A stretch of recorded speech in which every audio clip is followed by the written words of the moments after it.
High বন্ধুরা, আমি হচ্ছি তোমাদের সুস্মিতা দি।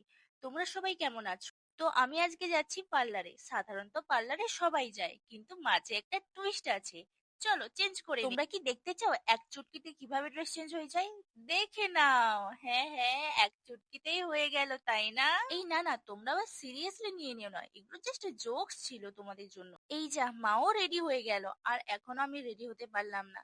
আর হ্যাঁ, মাকে নিয়েই তো আজকে টুইস্ট। চলো, রেডি তো হয়ে গেলাম, এবার তোমাদেরকে মেকআপটা দেখাবো। আর প্রথমেই ইউজ করে নেব সানস্ক্রিন। সানস্ক্রিন মাখানোর সময় মা বলছে, কি মাখিয়ে দিচ্ছিস, মুখে কিছু বেরিয়ে যদি যায়? কিন্তু মা তো জানে না যে সানস্ক্রিন ইউজ করা কতটা ভালো। হ্যাঁ, আরো একটা কথা, তোমরা কারা কারা এখনো পর্যন্ত মাকে সাজিয়ে দাও? কোথাও যাওয়ার আগে তো মা আমার কাছেই সাজতে চলে আসে। চলো, এবার আমি আমার মেকআপটা কমপ্লিট করে নিই। দেখবে আবার এক চুটকিতে কিভাবে মেকআপটা ডান হয়ে যায়। দেখো, এই নাও, হয়ে গেল না? বাই দা ওয়ে, এক চুটকির কথা বলতে বলতে একটা ডায়লগ মনে চলে এলো। হয় না যে, এক চুটকি কি সিঁদুর, ভুলে গেছি। ওয়েট ওয়েट, हमारे पास चैट जीपीटी है ना। एक चुटकी सिंदूर की कीमत तुम क्या जानो रमेश बाबू, ईश्वर का आशीर्वाद होता है एक चुटकी সিঁদুর। এই যা, আমি ফার্স্ট ব্লগেই এত ফাও বকে দিচ্ছি। চলো মেন টপিকেই যাই।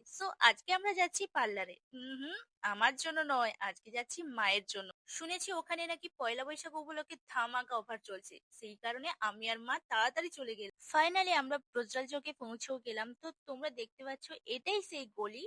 গলির ভেতর থেকে একটু ঢুকে দেখবে ওপরে লেখা আছে ড্রিমস কলকাতা। ভেতরে ঢুকেই তো আমি দিদিভাইকে খোঁজাখুঁজি করছিলাম, দেখি না এক কোণে বসে আছে। তারপর দেখলাম মা একটু টেন্স হয়ে বসে আছে।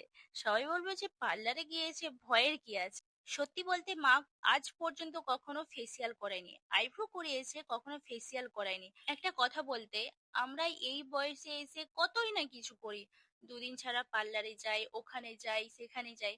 কিন্তু মায়েদের মায়েদের কখনো এইসব জায়গায় যাওয়া হয়ে ওঠে না। না পার্লারে আসা হয়, না কিছুই।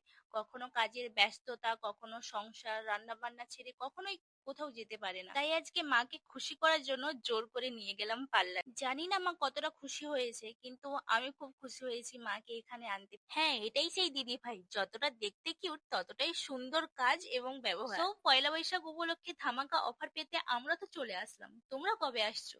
তো আজকের ভিডিওটা এই পর্যন্ত। তো দেখা হচ্ছে নেক্সট ভিডিওতে।